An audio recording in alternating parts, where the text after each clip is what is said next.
नमस्कार मित्रांनो, मी श्रीकांत तुमचं स्वागत करतो आपल्या तुमच्या चॅनलवरती सुहाना सफर या ब्लॉगवरती। तर आपण आज गिझा पिरामिड याबद्दलची अगदी थोडक्यात पण वैशिष्ट्यपूर्ण माहिती जाणून घेऊया। तर चला मग पाहूया आपण।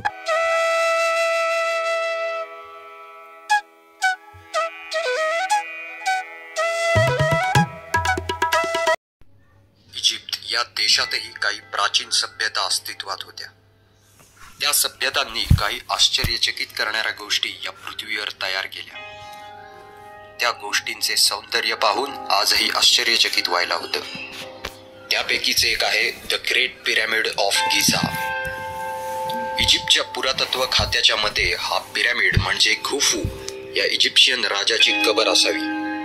हा पिरॅमिड तयार करण्यासाठी साधारणतः 20 वर्ष लागली आणि त्यासाठी सुमारे 80 टन इतका दगड वापरण्यात आला।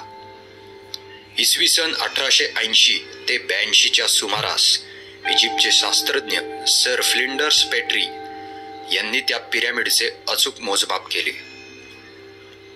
त्यांना असे दिसून आले की पिरॅमिड हा अत्यंत शास्त्रीय दृष्टीने मोजमाप घेऊन तयार करण्यात आला आहे। कुठेही चुकीचे मोजमाप नाही किंवा बांधकामात कुठलीही मोठी चूक नाही। बांधकामाची अचूकता इतकी आहे की पिरॅमिडच्या पायाच्या चारही बाजूंना केवळ 58 मिलीमीटर लांबीची चूक आढळते।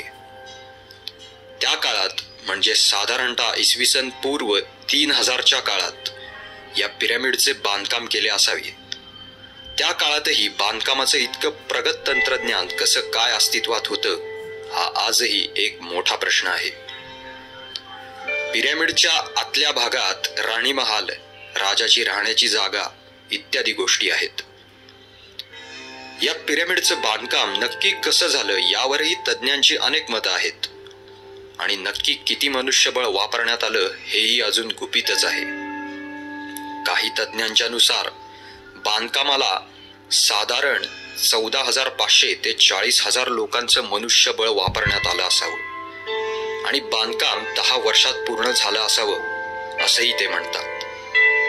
500 फूट उंच आणि 13 एकर इतका प्रचंड विस्तार या पिरॅमिडचा आहे। बांधकामासाठी साधारणतः 25 लाख दगड वापरण्यात आले असावेत आणि एका दगडाचं वजन कमीत कमी 2 टन असावं। इतकं प्रचंड बांधकाम कसं केलं असेल? एवढं प्रगत तंत्रज्ञान त्या काळात आलं कुठून? पिरॅमिडचे बांधकाम केले असे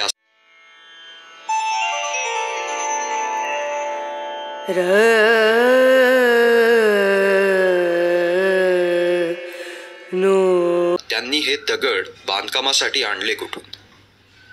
असे अनेक प्रश्न पडतात।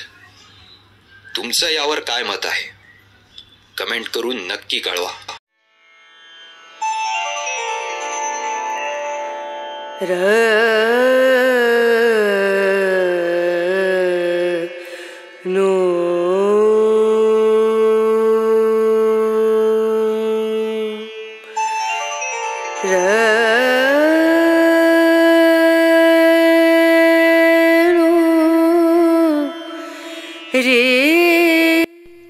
तर मित्रांनो, तुम्हाला हा जर व्हिडिओ आवडला असेल तर प्लीज लाईक, शेअर आणि कमेंट करा।